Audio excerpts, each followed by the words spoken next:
I'm your co-host, Hanna Kawas. This week we'll be talking with activist Ron Saba from Montreal about the Jewish National Fund, its role in maintaining the racist structure in Israel and the Canadian tax privilege it's granted here in Canada. We will also discuss upcoming picket against the JNF Gala Dinners all across the country. Good afternoon to you, Ron, and welcome again to the Voice of Palestine. Good afternoon, Hanna, and thank you very much, and look forward to discussing this travesty of justice, the Jewish National Fund here in Canada. Yeah, could you tell us a bit about yourself and why you are really interested in this subject specifically? Yes, well, myself and a lot of other Canadian activists, human rights activists, and social justice activists have been for several years quite upset at the fact that our Canadian government, on behalf of us, the citizens, is subsidizing racial discrimination and ethnic cleansing being financed by the Jewish National Fund. The Jewish National Fund has charitable status here in Canada, which means that donations to the JNF are tax deductible, and yet the Jewish National Fund's bylaws and operations have been deemed to represent racial discrimination by both the Attorney General of Israel, by the United Nations, and in fact recently by the State Department of the United States. Yeah, and I believe the Israeli paper Haaretz also exposed this racist, practices of the JNF. I believe you have many articles from Haaretz. Yes, yeah. Yes, very much so. It's interesting you should bring that up. The racist bylaws and operations, in effect, the JNF of the lands, the property that it controls in Israel, a lot of which, in fact, is property which was taken from the dispossessed Palestinians. The JNF's bylaws state that the JNF will only lease that property to Jews. Yeah. So, in effect, it's the equivalent of, for example, a real estate landlord in Canada saying, we'll only lease our property to whites. We won't lease to blacks, or we'll only lease to English Canadians. We won't lease to French Canadians. Yeah. Now, of course, that's illegal under Canada's Human Rights Act. You cannot discriminate. It's well known in Israel, and as you correctly point out, it's well written up in the major Israeli newspaper Haaretz, and in fact in the Jerusalem Post. So it's not a secret. It's well known that the JNF, which is the largest landlord in Israel, practices racial discrimination in the provision of housing. And in fact, our government is fully aware of this. I mean, government documents show that the politicians and the public servants at the Canada Revenue Agency are fully aware of this, and they're fully aware that this is a violation of Canadian law, of Canadian Human Rights Act, and a violation of the charities guidelines, and yet they allow it to continue. They allow what is, in effect, and then people have come to call it this, the racist JNF tax fraud. Because it is a tax fraud. It is taking our money, citizens of Canada, the Treasury of Canada, and subsidizing racial discrimination. It's the equivalent of us, for example, subsidizing racial discrimination in the segregated south of the United States, or subsidizing apartheid in South Africa. Yeah. And yet Canadians, politicians like to pretend that, Canada, we stand for racial equality, yet at the same time, we're subsidizing racism. It's a deplorable and terrible situation that I think if all Canadian citizens were aware of it, they'd be very upset. Yeah, it's like the Ford in the Second World War subsidizing Nazi Germany, who used to discriminate against Jews and communists and everybody else. Exactly. I mean, discrimination, no matter by whom or against whom, is wrong. Yeah. And there should be no exceptions made. There shouldn't be any exceptions saying that, it's okay to discriminate against blacks, or it's okay to discriminate against non-Jews. Yeah. No, it's not. I mean, discrimination is discrimination, and none of it should be permitted. Yeah. And certainly not with Canadian government money. It's absurd. I mean, Canada celebrates Anti-Discrimination Day, and it celebrates Martin Luther King. It pays tribute to Martin Luther King and Nelson Mandela, people who fought against discrimination. yet at the same time, it's subsidizing discrimination. Yeah. It's obscene, and it's a travesty of justice, and it should not continue. That brings us really, there is lots of discrimination against Arabs in general, and Islamophobia is well and alive. But they pretend, the media and the government and the so-called B'nai B'rith, which is supposedly an organization to defend human rights, universal human rights, they claim. But they downplay this discrimination, and they try to say, anti-Semitism, which it does exist really, but they try to blow it out of proportion. That's right, and any discrimination is wrong, whether it's discrimination against Jews, it's discrimination against Arabs, and the worst type of discrimination is not just, hate speech or stuff like that. The worst type of discrimination is discriminating against people, for example, in jobs, or discriminating against people in housing. Yeah. And that's why the Canadian Human Rights Act is specific. Those are specific areas of discrimination that is not possible, that is not allowed. It's illegal. And yet, not only do our government officials pretend they fight against discrimination, they actually, as some of your listeners may know, the leading members of the Harper government are public supporters of the Jewish National Fund. They help the Jewish National Fund raise money, which is, they're helping, in effect, perpetuate a tax fraud, and they're helping send a message out to Canadian citizens that discrimination, in this case against Arabs, is okay. Yeah, that's true, and that's part of all this wave that we're seeing against Arabs and Muslims in general. Very much so. Very much so. It's become it's as if it's acceptable. Yeah, and it's specifically also against Palestinians, like we've seen with the students that support Palestinian rights, the apartheid, the Israeli apartheid week, all politicians come out in denouncing this effort to expose really Israeli racism. Simple and that's that. Right. Yeah. So there's two crimes there by the politicians. They're in essence trying to cover up racism, and they're also working against freedom of speech of the Palestinian activists who are trying to fight Israeli apartheid.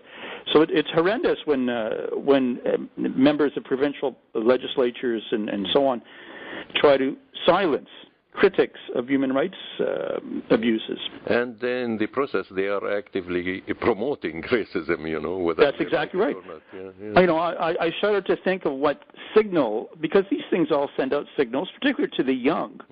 The young grow up in an atmosphere where, they see their political leaders, the elected representatives, and they also see the media following in their footsteps, in effect saying, it's okay. This type of discrimination is okay. It's nothing to be ashamed of, and in fact, I'm going to go out and I'm going to help support it. The signal that's sent out to young children, and they grow up adopting those things, and it makes it tougher in the future to reverse that mindset. It's horrendous, and that's why a lot of people, human rights activists, social justice activists, student groups, and so on. There's been some very active student groups, for example, at Carleton University, who've protested very strongly against the Jewish National Fund and against the links that certain senior members of the Carleton University have had with the JNF. And similarly at University of Western Ontario a number of years ago, there was protests not only by students but by a wide group of professors at the University of Western Ontario who protested against the fact that the president of University of Western Ontario was a supporter of the JNF. Yeah, and it seems to me it's really, this is not isolated. It's part of a bigger culture of corruption, like we've seen recently, where it goes to the Senate and to the even the Prime Minister office and to the major two cities in Canada, Montreal and Toronto, where the mayors were really being exposed in their corruptions. It's a sad indictment of our political class in general, And, it's interesting, when we talk about the ongoing scandal at the Senate, which is a scandal, and, there's very likely to have been criminal actions taken, the reality is, yes, this fellow Duffy took money that he shouldn't, and Pamela Wallen took money that they shouldn't, but the money wasn't then used, as the JNF does use it, to do a further crime. Yeah. So the JNF crime is even worse because not only is it misuse of government funds, but it's misuse to do something which is illegal, which is to fund discrimination. And the dollars involved in the JNF tax fraud are massive. Over the time that has had charitable status, the value of the tax deductions, which represents the amount that we the people have subsidized, it amounts over the period from 1967 to now to over $100 million of tax advantage. That's money that's come out of the Canadian Treasury that should have stayed in there. That should have been used, for example, for public programs. Yeah, that's true. And, like I just give our listeners an example. The dinner here, the ticket for it is $250, and part of that is tax deductible, and goes all the way up to $10,000, which is really, and then they say there, if you want to donate more, just contact us, so it shows you, and they admit in their website that it's tax deductible, most of it, including parts of the ticket itself. That's right, and I'm glad you brought that up because I think human rights activists should contact those corporate sponsors. I mean, once the event gets closer to the event, the JNF usually, puts out a program which shows which corporate sponsors have subsidized up to this amount, and they should contact them, whether they be banks or corporations, and say, how is it that you're subsidizing a group who has been deemed to be a racist group? Yeah. And in fact, I'm looking here at the list of JNF dinners. The dinner coming up in June in Vancouver, June 9th. Yeah. They are honoring the Israeli Defense Forces.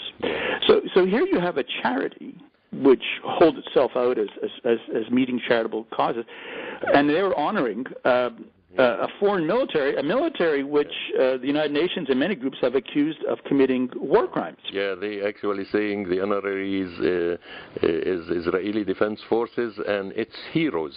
And its heroes. So it's amazing. We're subsidizing donations to honor killers and murderers and war criminals. War criminals. I mean, this is a basic idea of having any charity that honors any foreign military is obscene. It's obscene. Any military, whether it's the UK, Israel, but even worse, when that military is very well known and have been accused by human rights groups, Human Rights Watch, Amnesty International, and so on, of war crimes. Actually, even European countries. Some of these generals and officers don't dare go to Britain even. That's right. Because there is a warrant against them for war. That's right. And yet that they're going to be honored by a Canadian charity. And they welcomed also by the Canadian government. We tried 1 year, I believe, to draw attention of the authority that there is a war criminal coming here. They just basically ignored us and told us, go to the RCMP. Erwin Kutler, actually, I wrote Erwin Kutler, which is a well-known supporter of Israel. He said, we can't do anything about it. Go to the RCMP. He doesn't want to do anything about it. Yeah, he doesn't want to do anything. He doesn't want to do anything because he supports them. What you bring up a good point. I mean, it's clear that the politicians are fully aware that the JNF is racist. They know it. Government documents obtained from access to information requests clearly show that the Minister of National Revenue, each Minister of National Revenue since, for example, since Harper has come to power, whether it be Carol Skelton, Gordon O'Connor, Keith Ashfield, Gail Shea, they have ATIP documents show they have all the proof, they have all the factual, and it's not allegations. I mean, when the documents they have in hand is the decision by the Israeli Attorney General that the JNF is racist, the decision by the United Nations that the JNF is racist, the decision by the U.S. State Department that the JNF is racist, they have that, and yet they've done nothing. And worse, even worse than that, is that the public servants who are responsible for the Canada Revenue Agency, which is specifically responsible for the Charities Directorate, the commissioner and all these, they have all the Yeah. the documentation. They've received everything. All the the access to information shows that they have it. And you can see from their exchange of emails that they have decided to do nothing. They've decided there's nothing wrong with that. They decided instead to structure a media strategy. And then you could get the pages of the media strategy, which shows how they're going to try to obfuscate, how they're going to try to change the subject, how they direct their media analysts around the country to respond to questions about the JNF by misinformation or misleading information. In effect, the whole big picture of it is that they're enabling a tax fraud. They're enabling the JNF tax fraud, which not only fraudulently takes money, but it uses that money to fund racism. Yeah, actually, I want to talk with you about that because you just get some of this information from the Freedom Information Act. Could you tell us a bit about it? And because I've seen an article by Yves Engler on the Electronic Intifada, and I encourage people to read it. They just Google his name there, the Electronic Intifada. But could you tell us how did you get that and why you decided? I'm sure you wanted to know the facts, but what are in these? Could you tell us what's in these documents? And certainly.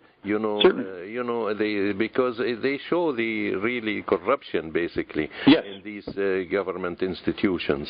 Totally. We've obtained two sets of access to information documents. The first set, and this is with the Canada Revenue Agency. The first set was in 2010, and the second set was recently in 2013. And what the first set shows is that at the political level, the politicians, the Minister of National Revenue, it shows the receipt of information and the emails. It shows they're fully aware. They're fully aware. Material that is received by the minister, that is forwarded by the minister to responsible people within the department, and so on. They're fully aware of all the facts. And the second set, 2013, is even more incriminating because that shows that it shows the specific members of the Canada Revenue Agency, the commissioner and assistant commissioner and media.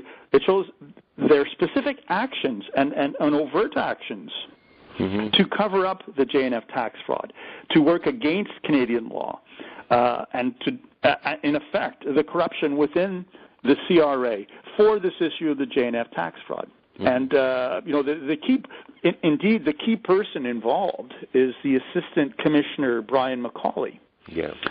Back in 2008, when the commissioner of the Canada Revenue Agency, William Baker, sent evidence of the ongoing racist JNF tax fraud to McCauley, to Assistant Commissioner McCauley, with the instruction for action.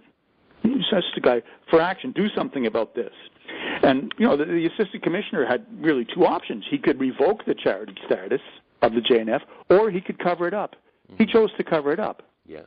And he assured the Commissioner, William Baker, his words were, I want to quickly assure you and remove any question that there's anything material in here. So he's telling him there's nothing material in the fact that the Israeli Attorney General has said that the JNF is racist, that the United Nations saying it's racist.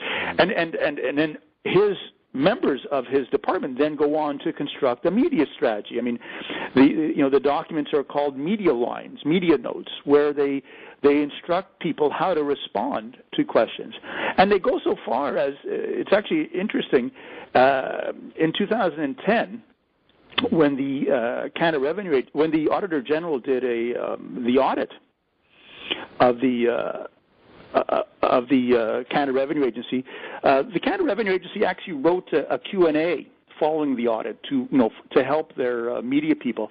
And this is what it actually says. This is question 25. This is a question produced by the Canada Revenue Agency. It says, if a registered charity undertakes illegal activities abroad, what action will the CRA take?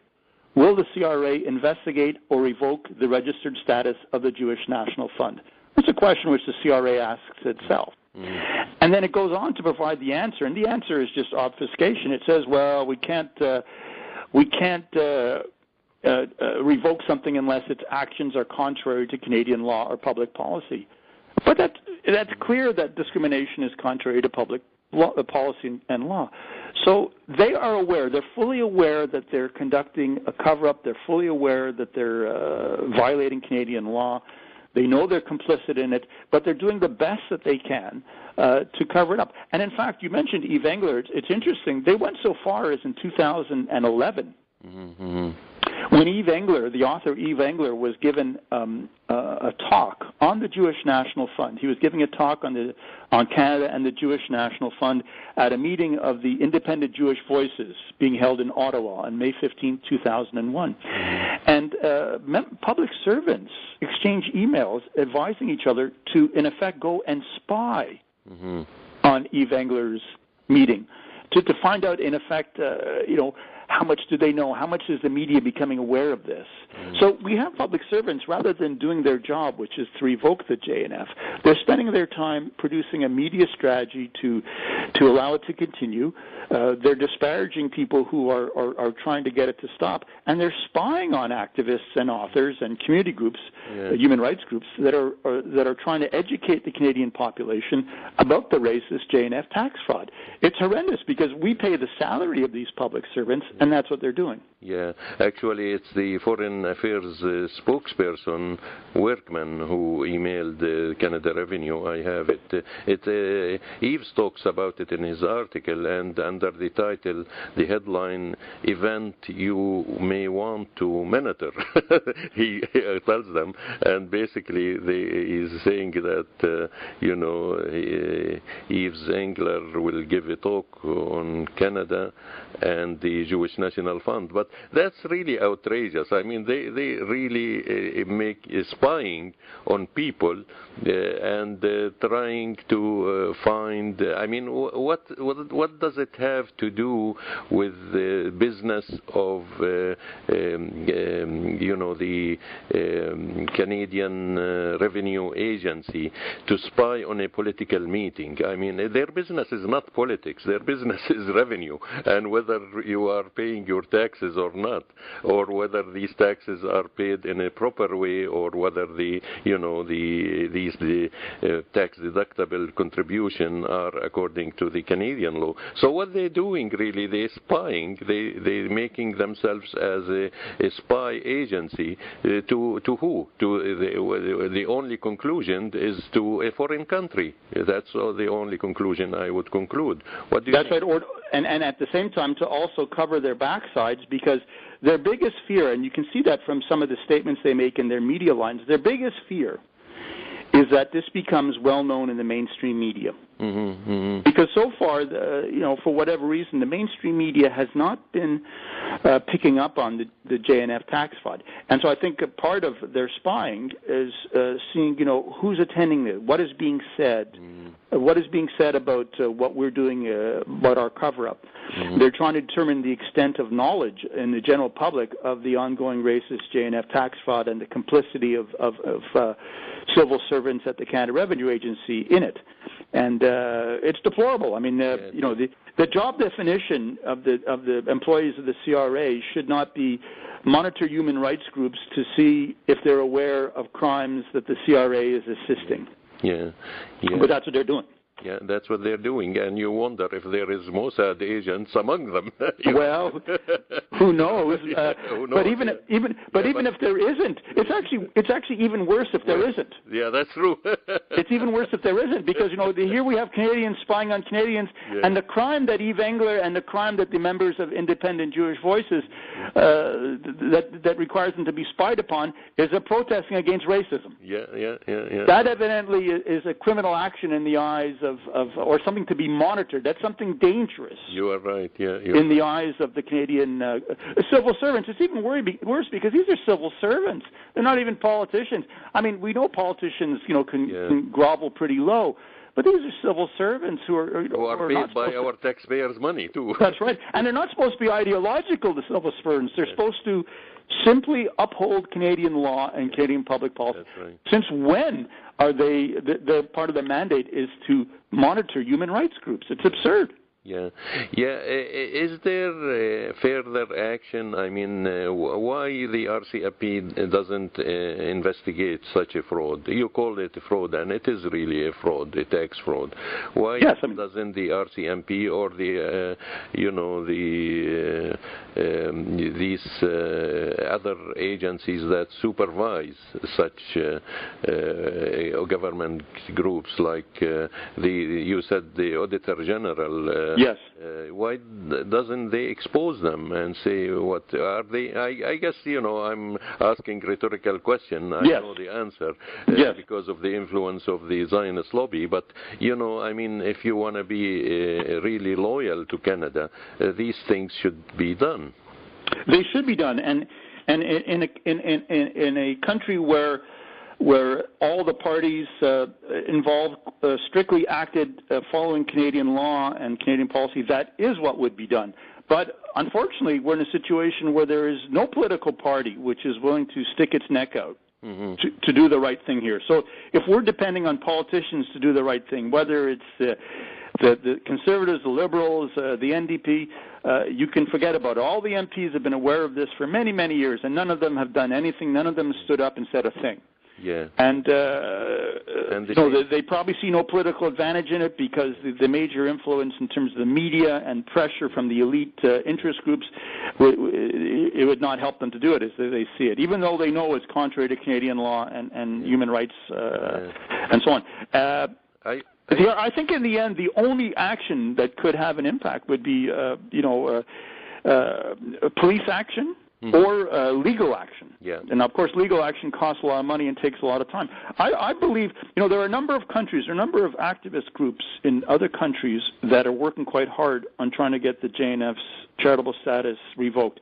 They're quite advanced in that movement in two areas. In the United Kingdom, in the UK, they're actually quite a bit ahead of us. And actually in South Africa, there's quite a movement also, which is understandable considering the South Africans lived through apartheid and racism, so they're doubly upset at the fact that it would be deemed charitable in their country. So I think this movement continues to grow. More and more people become aware. I'm hopeful that at some point it becomes such a contentious issue, and so many people become aware that either two things happen. It finally makes its way into the mainstream media, in which case the pressure on the CRA and the government will become too much for them to bear. Or finally it makes its way into some police activity like the RCMP, who is finally pressed into doing an investigation. But the good thing about all this is that the records are there. The records will never go away. The guilty parties' hands are all over this. The people within the Canada Revenue Agency, the people within the Department of National Revenue, they can't erase these documents. They're there for posterity. And it's shown that they have had in their hands possession and they refuse to act, which shows that since that time, they are responsible for the money that was siphoned out of this government to fund racial discrimination by the Jewish National Fund. And that will at some point be regulated in the courts. I mean, people will be brought to justice for that. Sometimes it just takes a long time, and that's probably what will happen. And also, I think the media really is complicit with the government because, I don't know if you approach CBC because they did quite a good documentary about Canada Park, which is funded by the Jewish National Fund. Yes. And, I mean, did you give them these new documents you have? Oh, yes. And, did you ask them to follow up? I mean, they have the evidence themselves. I mean, they did the documentary, and it's clear they showed how racist it is. That's right. And it's interesting you should bring that up because people have asked me, do you think that the CBC today would have done that documentary? No. I answer you. So you answer the question. It's unfortunate. There is quite a change. And the documentary that Hanna is referring to is 1991, the documentary called Canada Park, Canada Park, and it shows the JNF's complicity in ethnic cleansing of 3 villages and the Canadian government's complicity in allowing it to be tax deductible. But many people have said, and because actually at the time there were good articles written about this in the Toronto Star and so on and so forth. It was well known. People have said it's so unlikely that would occur in today's atmosphere. It's changed so much. This all seems to be so acceptable now. Yeah, and in spite of the really educational campaigns that the Solidarity Movement did, in spite of all that, we're getting, backward here in this aspect that, the media and the politicians, rather than educating themselves and learning the facts and the truth, they're really supporting Israel unconditionally, right or wrong. That's right, and they're actually going even so far as to be complicit in these illegal acts. So they're going one step beyond, because the fact of the matter is they are aware, but it has become somehow fully acceptable for politicians and for senior civil servants to support this type of activity, and it's horrendous. We have, as a country, and not just Canada, other countries too, we've taken quite a step backwards in terms of morality and ethics and standing up for what is right. There is a lack of courage to do what is right, and there is only seems to be what is, to do that of which is expeditious at the moment in terms of, staying in power and so on. Although I would add that the liberal governments were also complicit in they were just as bad. I mean, Yves Engler wrote a tremendous book on Canada and Israel supporting apartheid. Supporting Israeli apartheid, which I think deflates a lot of the myth that a lot of Canadians have, that somehow our history of Canadian prime ministers and so on stood up for balanced approach and human rights. It's just not true. Liberal governments and conservative governments going right back have been full supportive of the ethnic cleansing of the Palestinians, of the partition of the land, unjust actions, and to this day. It goes way back to the 20s when Mackenzie King attended the Zionist Congress in Canada, in Ottawa, and they gave a blanket support for the Balfour Declaration. And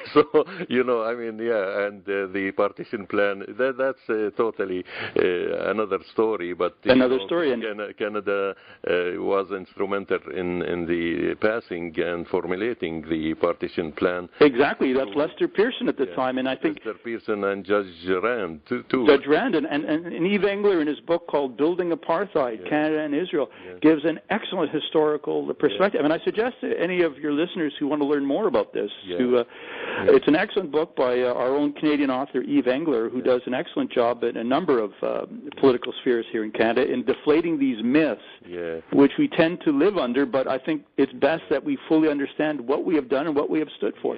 Actually, we have a booklet also on our website called Birthright Denied, Canadian Complicity in Palestinian Dispossession, and it talks about my story really with the passport office, where they didn't want to put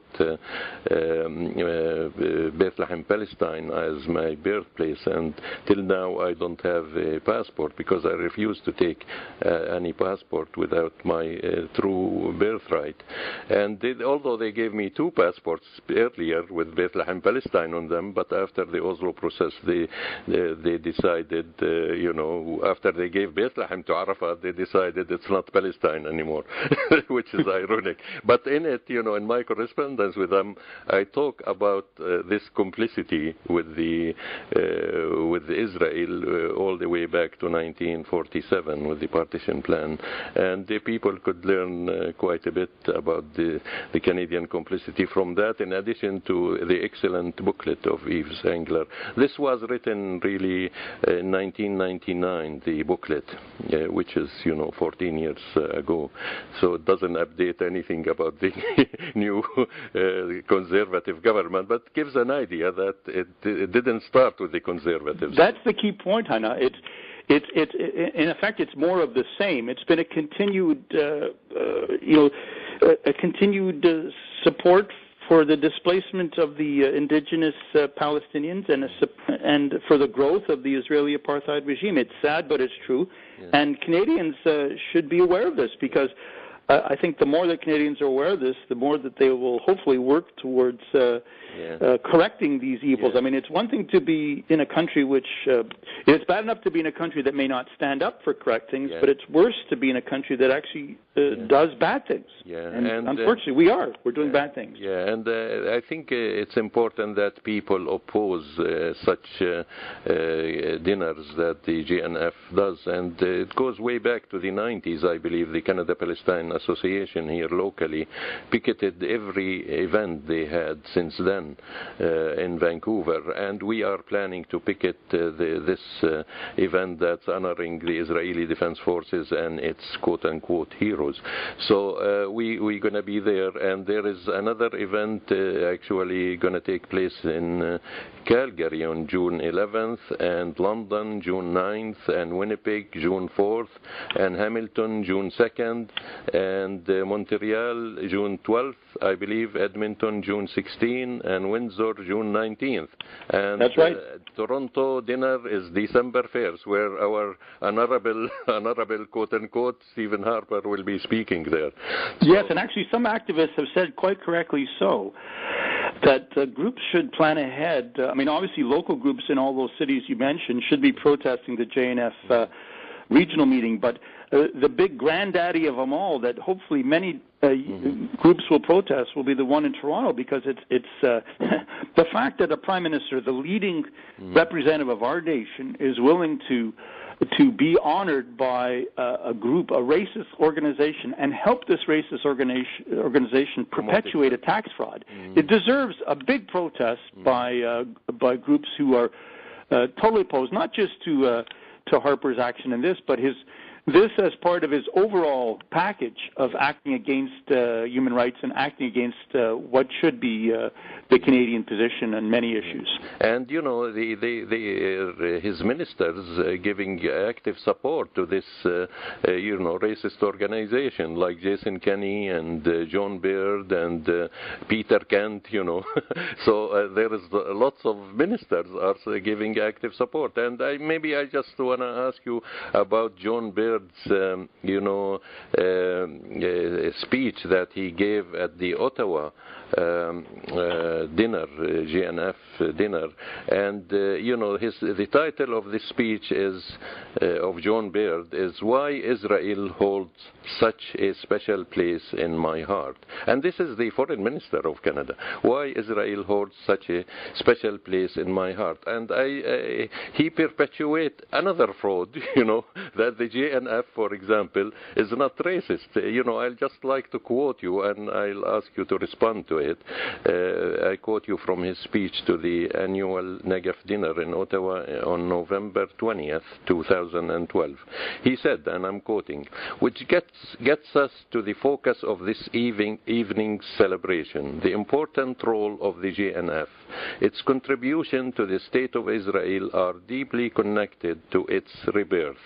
The JNF is unparalleled in its work, both in the historical role it played in the creation of Israel and in the role it continues to play in bettering the quality of life within Israel." Listen to that. "For all, rural and urban Israelis alike, Jewish, Arab, and Christian alike." He put the Christian as separate from the Arabs, but that's another subject. But, he's basically saying that the charter of the JNF, which you quoted earlier, that it doesn't lease to any body other than a Jew, that doesn't sell or lease. So it's absurd. He's lying. To say such thing. Yeah, I mean, it's a blatant lie, Lie.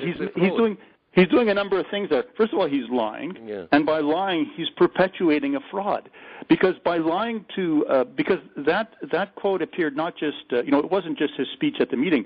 It was reproduced in the National Post and elsewhere. Right. So he is sending out a lie to Canadians who might, based on his lie, say, "Oh, I'm going to contribute to this group." Yeah. And so he is perpetuating a tax fraud because, in fact, I mean, unless he's willing to say that the Attorney General of Israel is lying, unless he's willing to say that the State Department of the United States is lying, unless he's willing to say that the United Nations is lying, who have all stated that the JNF is racist because it won't lease to non-Jews. Mm-hmm. I mean, the absurdity of what he's saying, it's like going back to, let's say, the American South during the 50s and 60s. what John Baird said is like saying that the Ku Klux Klan is inclusive. Treats blacks and whites alike. Is inclusive. Is inclusive. It's like saying that, and therefore give to the Ku Klux Klan because it treats blacks and whites with equality and for the betterment of their life. That's the absurdity of what John Baird said, and it's criminal because he is perpetuating a tax fraud. He's perpetuating a tax fraud against the government, which he is sworn under oath to protect. And against the Canadian people in general. Against the Canadian people, and he's also sending out a horrendous.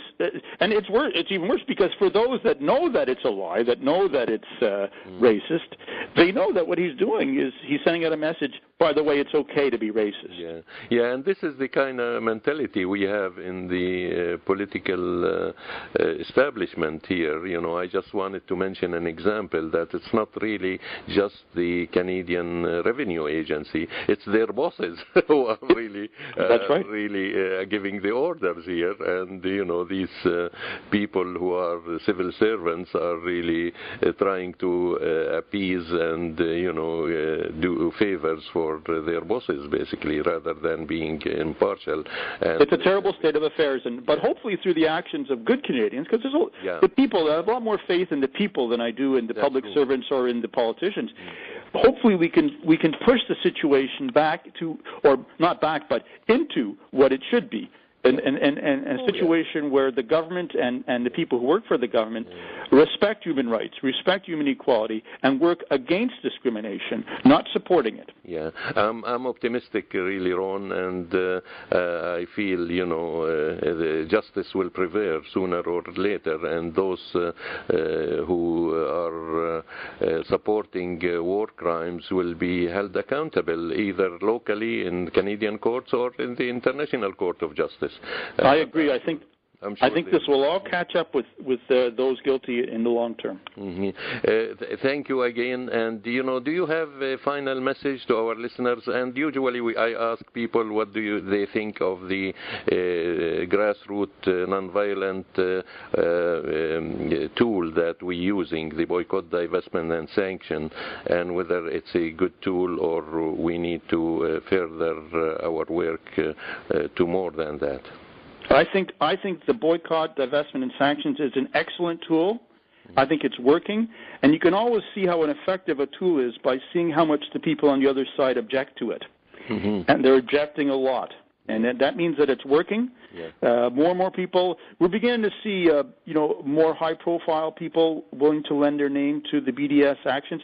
And, it took a long time for those that remember, it took a long time for the boycott movement against South African apartheid to actually have its results. It was a grassroots movement that took a long time. And the same can be said for the movement against Israeli apartheid.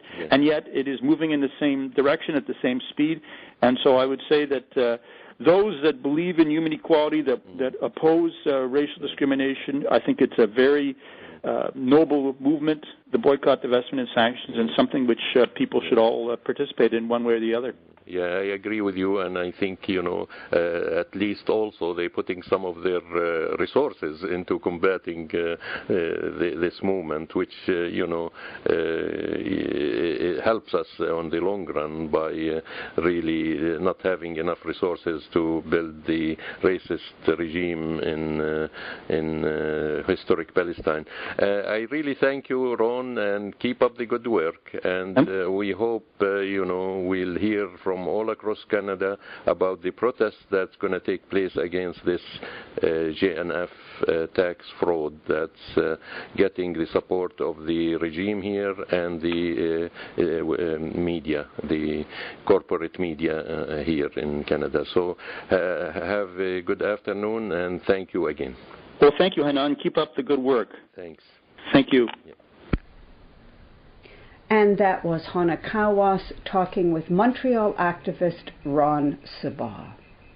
And with that, we conclude our May 30th edition of The Voice of Palestine. I've been your co-host, Marian Kawas, and our final piece of music is by Lebanese singer Khaled El Habre, the President of the Republic, and it's a satire on corrupt and arrogant politicians. We dedicate this song to the struggle against such officials, and we have certainly had more than our fair share of such corruption here in Canada, from the municipal level all the way to the PM's office. And here is Khaled El Habre.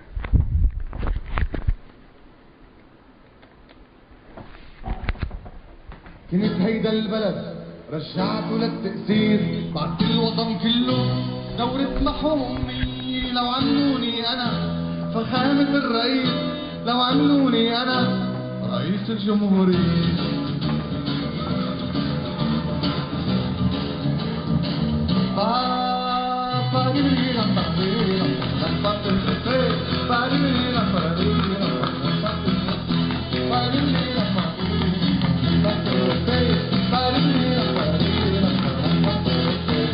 وما كنت خليت لا ورقة ولا هوية لا محبة ولا شعور بالوحدة الوطنية ولا شقفة دستور ولا شقفة جمهورية لو عملوني أنا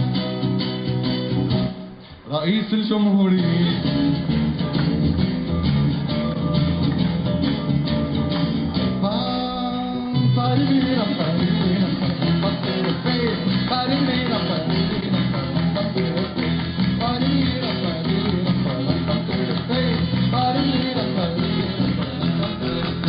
كنت رفعت شعار عليكم ومش علي روح مسح باللي عندك حج تمسح باللي فيي خليني تخليك يا روحي ويا عيني لو عملوني انا لو عملوني انا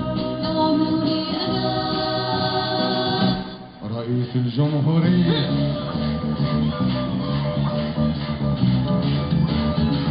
بابا بابا بابا دا دي دي دا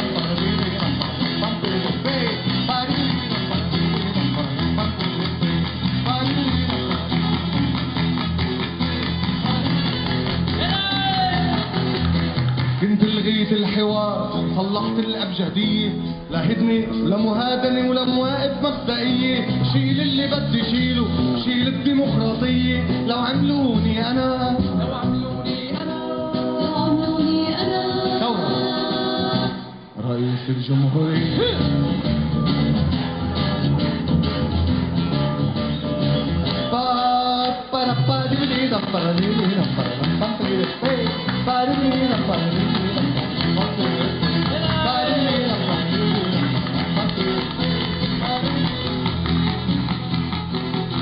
كنت لغيت النقاش وريحت البشرية بلا كل يوم خطاب وبلا سياسة يومية روح تكتك عالشباب حاجة تكتك علي لو عملوني أنا لو عملوني أنا لو عملوني أنا رئيس الجمهورية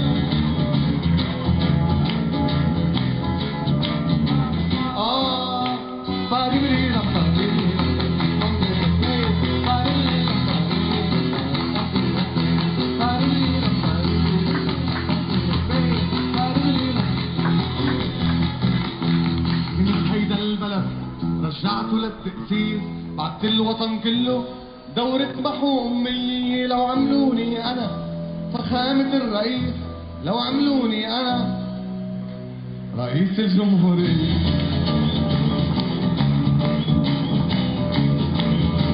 بابا بابا بابا دا دي دي دا